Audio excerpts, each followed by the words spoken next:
अस्सलाम वालेकुम।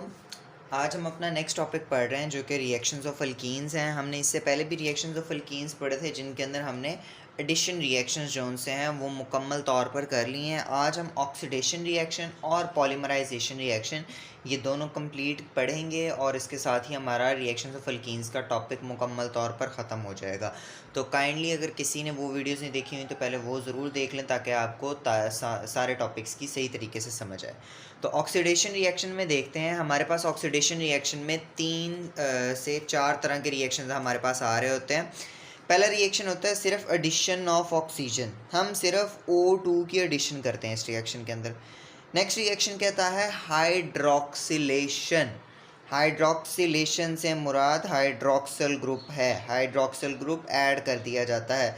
फिर कंबस्टन रिएक्शन है। कंबस्टन रिएक्शन हमने अल्केन्स के अंदर भी पढ़ा था, सेम वही चीज़ है, हम यहाँ पर अल्कीन्स को बर्न करेंगे। And the last one is ozonolysis. Ozonolysis से मुराद यहाँ पर ओजोन गैस है, हम ओजोन गैस की एडिशन कर रहे होते हैं। अब एक दफ़ा मैं आपको ये एडवाइस करूँगा यहाँ पर कि वीडियो को पॉज करें, पॉज करके सबसे पहले इन चारों के नाम याद करें। नाम याद करने के बाद फिर उसके बाद जब आपको नाम याद हो जाए उसके बाद फिर आगे चलें और सारे टॉपिक्स को समझ लें। नेक्स्ट चलते हैं अब हम एडिशन ऑफ ऑक्सीजन की तरफ। हमारा पहला रिएक्शन आज का, इस रिएक्शन के अंदर हमारे पास क्या है, हमारे पास सबसे पहले कोई भी अल्कीन ग्रुप मौजूद होगा। यहाँ पर जिस तरह मैंने इथीन या फिर इथाइलिन लिया हुआ है, इसके अंदर मैं 1/2 O2 ऐड कर रहा हूँ। 1/2 O2 से मुराद है ऑक्सीजन का एक एटम, 1 ऑक्सीजन एटम, एटम कह रहा हूँ। लेकिन हम 1/2 O2 क्यों लिखते हैं, ये चीज़ सबको वाज़ेह है कि मॉलिक्यूलर फॉर्म में हमने लिखना होता है, हम कभी भी अकेला एटम नहीं लिख सकते। तो यहाँ पर क्या होगा, ये 1/2 O2 ऐड होगा in the presence of Ag2O, disilver oxide, और क्या करेगा, ये इन दोनों कार्बन्स का जो डबल बॉन्ड है ये ब्रेक हो जाएगा और ये दोनों कार्बन जो से हैं ये इसी ऑक्सीजन के साथ सिंगल सिंगल बॉन्ड बनाएंगे। तो हमारे पास यहाँ पर बन जाएगा इथाइलिन ऑक्साइड। इथीन था, इथाइलिन था, उसी के साथ ऑक्साइड लग गया तो इथाइलिन ऑक्साइड कहलाएगा। जबकि इसी चीज़ को हम एपॉक्साइड भी लिखते हैं, इथाइलिन एपॉक्साइड भी बोल सकते हैं और इथाइलिन ऑक्साइड। एक और नाम इसका मैं लिख देता हूँ, इपॉक्सी इथेन। तो इन तीनों में से कोई भी नेम बोलें, कोई फ़र्क नहीं पड़ता, तमाम नाम ठीक है। नेक्स्ट चलते हैं हम, नेक्स्ट हम देखते हैं जी। अब मैंने यहाँ पर एक और कार्बन बढ़ा दिया, मैंने यहाँ पे क्या यूज़ किया, मैंने यहाँ पे प्रोपीन यूज़ किया है, प्रोपीन यूज़ किया है। सेम उसी तरीके से चलेंगे, कोई चेंज नहीं आएगा। यही ऑक्सीजन एटम यहाँ पर इन दोनों कार्बन एटम्स का डबल बॉन्ड जो से ये ब्रेक होगा, एक बॉन्ड रह जाएगा और ये ऑक्सीजन एटम इस जगह पर आ जाएगा और इन दोनों कार्बन्स के साथ सिंगल सिंगल बॉन्ड बना लेगा। इस तरीके से कार्बन की जो 4 वैलेंसी है वो भी पूरी हो जाएगी दोनों कार्बन्स की, जबकि ऑक्सीजन की जो 2 वैलेंसी है वो भी पूरी हो जाएगी। और मेरे पास प्रोडक्ट क्या आएगा, प्रोपाइलीन एपॉक्साइड या फिर प्रोपाइलीन ऑक्साइड, ठीक है। इसी चीज़ को एक दफ़ा स्लाइड के अंदर देखते हैं जी। आपको स्लाइड शो हो रही होगी, यहाँ पर आप देख सकते हैं आपके पास इथीन है और ऑक्सीजन एटम ऐड हो रहा है, ठीक है। यहाँ पर डायरेक्ट O2 लिखा गया है, 1/2 O2 ही वैसे आएगा, यहाँ पे ये एक मिस्टेक है, ठीक है। तो 1/2 O2 होगा in the presence of silver, ठीक है, यहाँ पर डाइसिल्वर ऑक्साइड, और हमारे पास प्रोडक्ट क्या आ रहा होगा, इथाइलिन ऑक्साइड या इथाइलिन एपॉक्साइड। उसके अलावा क्या नेम है, इपॉक्सी इथेन। नेक्स्ट चलते हैं, नेक्स्ट यही स्लाइड दोबारा एक नई स्लाइड शो की गई है आपको। यहाँ पर क्या है, यहाँ पर मैंने देखें 2 इथीन के मॉलिक्यूल्स ले लिए हैं और मॉलिक्यूलर ऑक्सीजन ले लिया है। अब यहाँ पर 1/2 O2 नहीं आएगा, यहाँ पर सिर्फ O2 आएगा। क्यों, क्योंकि यहाँ पर मैंने इथीन के भी तो मोल्स ज़्यादा ले लिए ना, 2 मोल्स ले लिए हैं, तो इस वजह से यहाँ पर 1/2 O2 नहीं बल्कि सिर्फ O2 आएगा इन द प्रेजेंस ऑफ सिल्वर या डाइसिल्वर ऑक्साइड। और टेम्परेचर कितना है जी, 180 डिग्री सेल्सियस। मेरे पास क्या प्रोडक्ट बन रहा है जी, इपॉक्सी इथेन। इसी चीज़ को नेक्स्ट में देखें, अगर मैं इसी इपॉक्सी इथेन के अंदर वाटर ऐड कर दूँ तो मेरे पास क्या बन जाएगा जी, वही वाटर जोन्स है ना, वही वाटर ब्रेक होगा, हाइड्रोजन एक तरफ ऑक्सीजन के पास चला जाएगा जबकि बाकी OH ग्रुप दूसरे कार्बन के पास चला जाएगा और मेरे पास बन जाएगा इथेन 1,2 डायोल, या फिर 1,2 इथेन डायोल। डायोल आपको याद होगा अल्कोहल वाला, डायोल हम अल्कोहल के लिए कहते थे ना एथानॉल। तो जब दो ओ एच ग्रुप यानी कि दो अल्कोहलिक ग्रुप आ जाएंगे तो सही बात है डायोल हो जाएगा, ठीक है। तो ये उसी चीज़ को रिप्रेजेंट किया गया। नेक्स्ट चलते हैं हम हाइड्रोक्सिलेशन के ऊपर। हाइड्रोक्सिलेशन क्या है? हाइड्रोक्सिलेशन में सबसे पहले तो हमारे पास जो कैटलिस्ट होता है वो ज़रा इम्पॉर्टेंट है। वो हमारे पास क्या है जी? बायर्स रिएजेंट होगा। और बायर्स रिएजेंट होता क्या है? 1% डाइल्यूट अल्कलीन KMnO4। अल्कलाइन से मुराद आपको सबसे पहले ऑलरेडी पता होगा जी कि अल्कलाइन जब भी आ जाता है तो उससे मुराद बेसिक एनवायरनमेंट होता है, एसिडिक नहीं हो सकता, ठीक है। KMnO4 का सबको पता है। KMnO4 क्या होता है जी? KMnO4 हमारे पास एक पिंक कलर या का कंपाउंड है, और जब भी ये रिएक्शन देता है, जब भी ये रिएक्शन देगा तो क्या होगा जी? इसका पिंक कलर ख़त्म हो जाएगा। तो जब भी इसका पिंक कलर ख़त्म होगा तो मुझे पता चल जाएगा जी कि यहाँ पे रिएक्शन हुआ है। और अगर कलर नहीं ख़त्म होगा तो इसका मतलब रिएक्शन नहीं हुआ।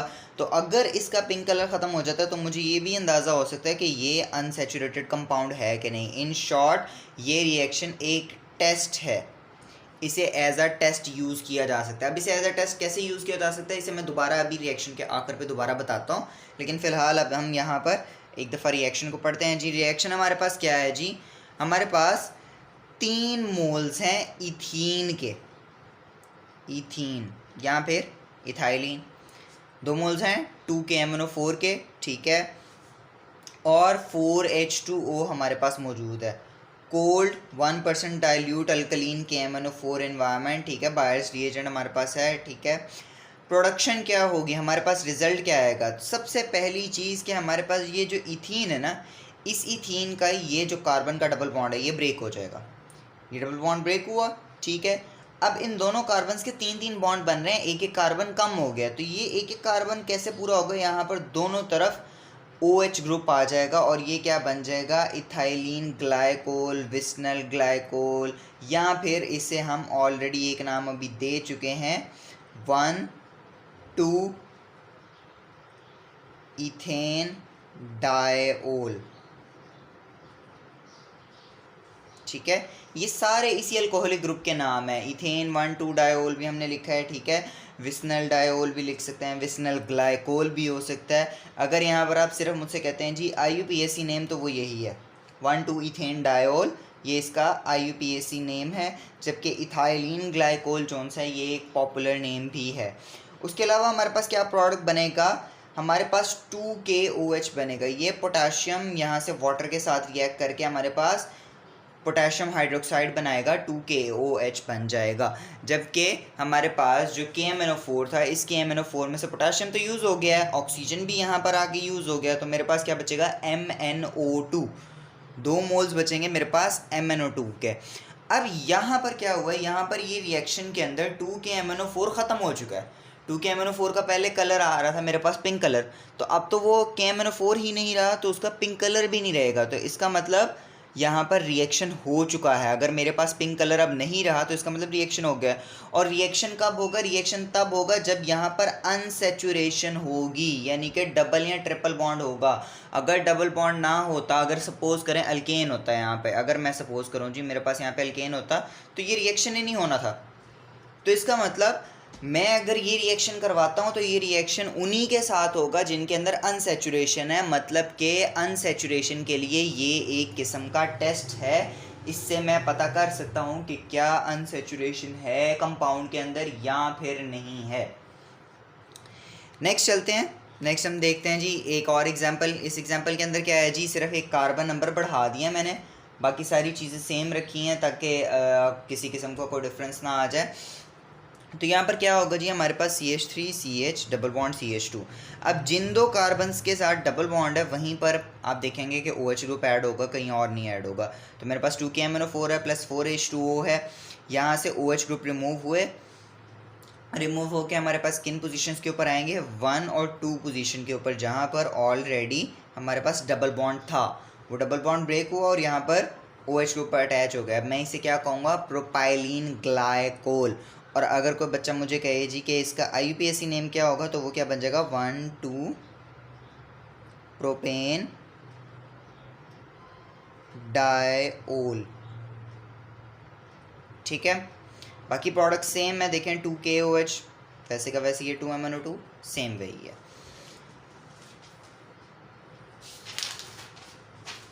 अब यहाँ पर इसी चीज़ को मैंने यहाँ पर लिख भी दिया है कि the pink colour of KMnO4 is discharged during reaction. It is also a test for the presence of unsaturation in the molecules.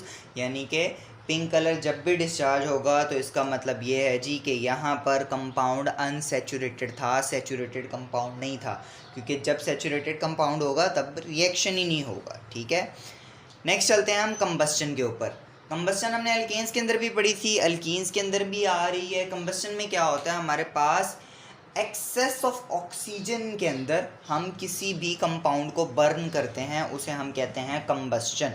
तो यहाँ पर हमारे पास कौन सा कंपाउंड है, यहाँ पर हमारे पास एक अल्कीन मौजूद है। ये अल्कीन हमारे पास कौन सा जी, ईथीन या फिर इथाइलिन।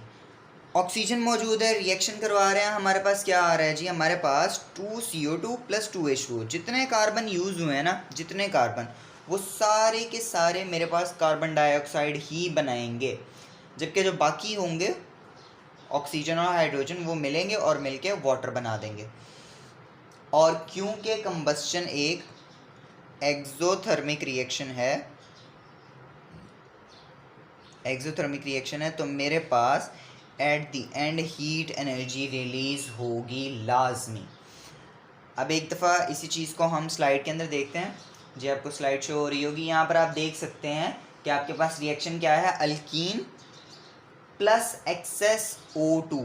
ऑक्सीजन की अमाउंट कम नहीं होनी चाहिए, ऑक्सीजन की अमाउंट कम होगी तो इनकम्प्लीट ऑक्सीडेशन हो जाएगी, जबकि हमने कंप्लीट ऑक्सीडेशन, कंप्लीट बर्निंग करवानी है।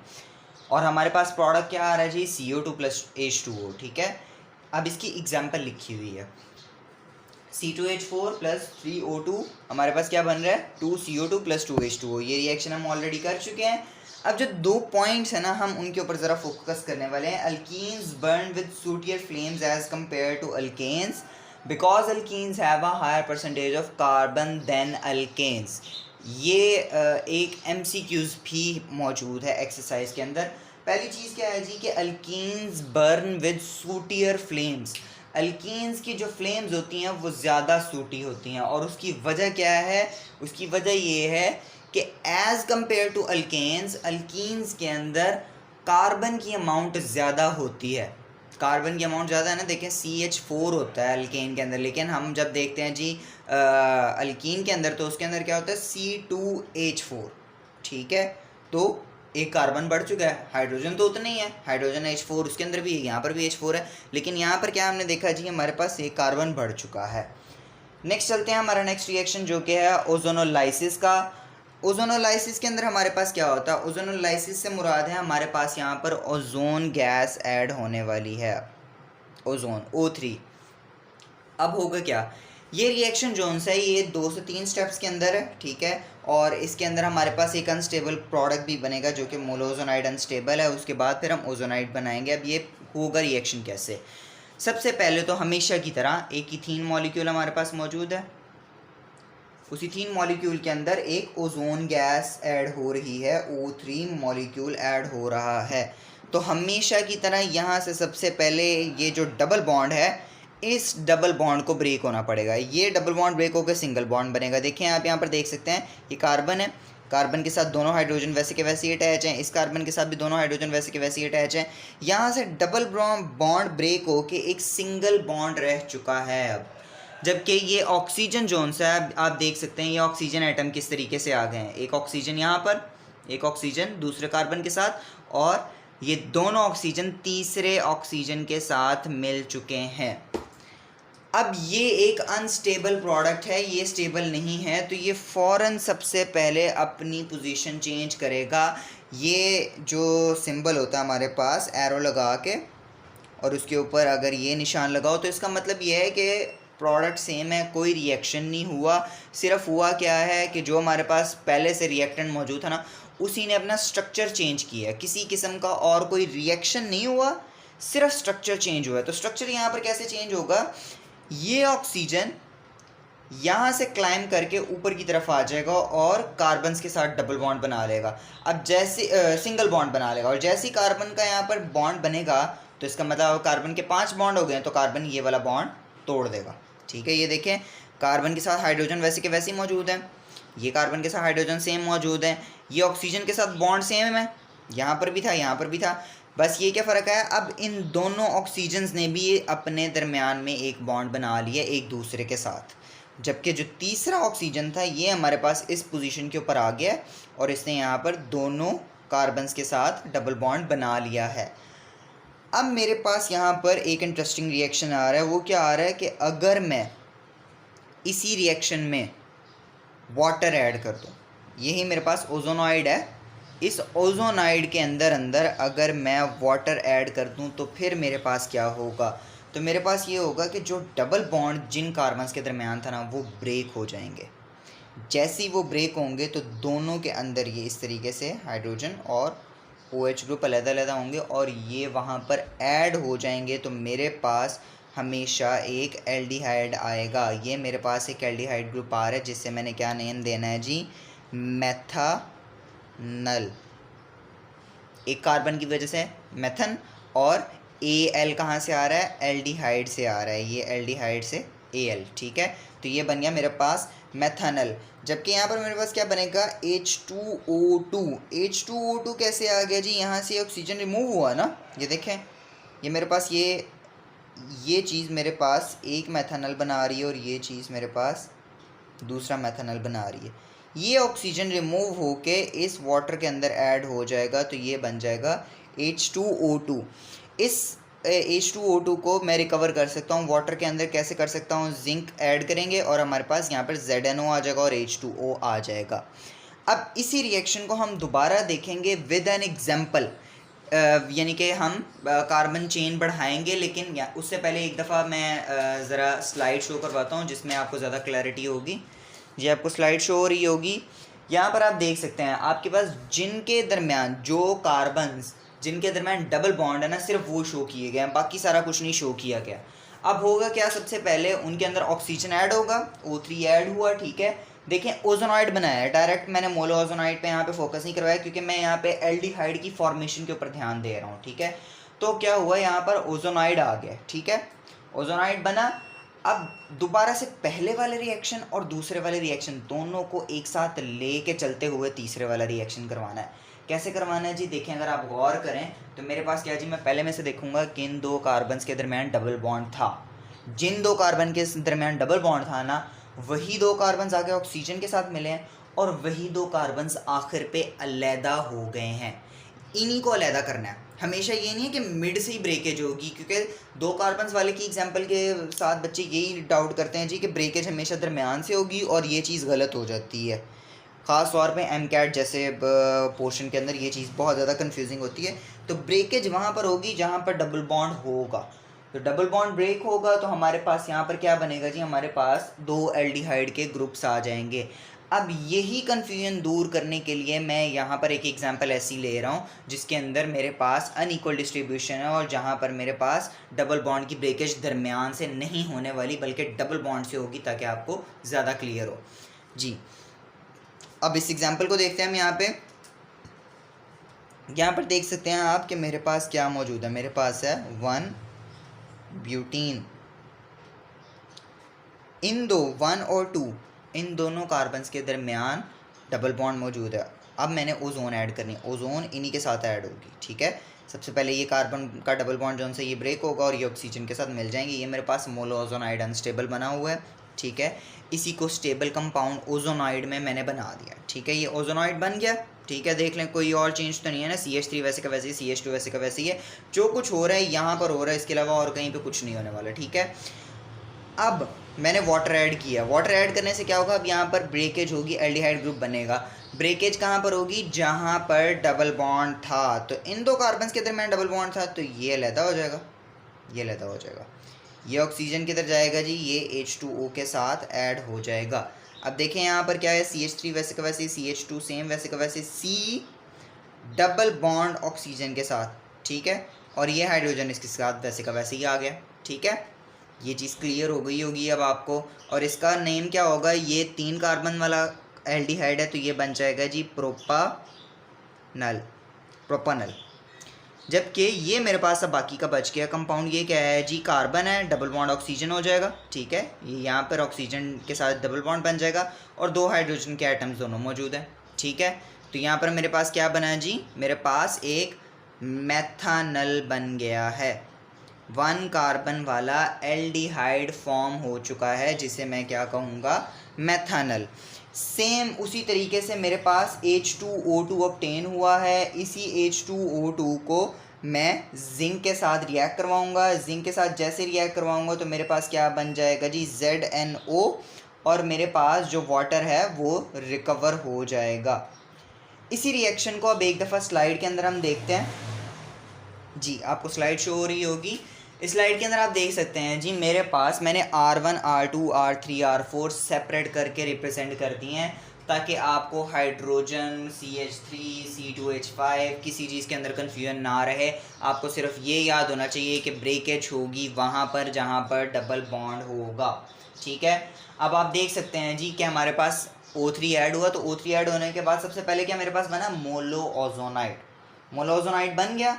अब यही मोलोओजोनाइड के अंदर जैसे ही मैंने वाटर ऐड किया, जिंक ऐड किया, ठीक है, तो सबसे पहले मेरे पास क्या बना जी, मेरे पास 2 कंपाउंड्स बन गए। अब यहाँ पर वो कीटोन शो कर रहा है, ठीक है। अब वो कीटोन क्यों शो कर रहा है, वो इसलिए शो कर रहा है कि अगर वो कह रहा है कि दोनों ये जो R ग्रुप्स हैं ये हाइड्रोजन ना हो तब आपके पास कीटोन आएगा, ठीक है। अगर मेरे पास ये हाइड्रोजन होंगे तो एल्डिहाइड आ जाएगा, ठीक है। तो ये रिएक्शन के ऊपर डिपेंड करता है। ये रिएक्शन आपने एक दफ़ा करके देखना है कि अगर आप हाइड्रोजन, यहाँ पे जो आपके पास R ग्रुप्स हैं, इन R ग्रुप्स में आप एक दफ़ा हाइड्रोजन लगा के देखें, चारों के चारों हाइड्रोजन लगाएं। दूसरी दफ़ा में आप ये करें, आप R1 और R3 को हाइड्रोजन बनाएं, R2 और R4 को कोई भी methyl, ethyl, propyl, butyl group लगाएं। जबकि तीसरा रिएक्शन ये करके देखें कि आपके पास क्या है जी, आपके पास चारों के चारों ही अल्काइल ग्रुप है, methyl, ethyl, propyl, butyl, pentyl, इनमें से कुछ भी है। तो आप देखेंगे तीनों की दफ़ा आपके पास प्रोडक्ट्स के अंदर वेरिएशन आ सकती है। सबसे पहली दफ़ा जब आप देखेंगे आपके पास एल्डिहाइड ही आएगा, दूसरी दफ़ा भी आपके पास एल्डिहाइड आएगा, लेकिन तीसरी दफ़ा आपके पास हमेशा कीटोन आएगा। इस चीज़ का ध्यान करना है।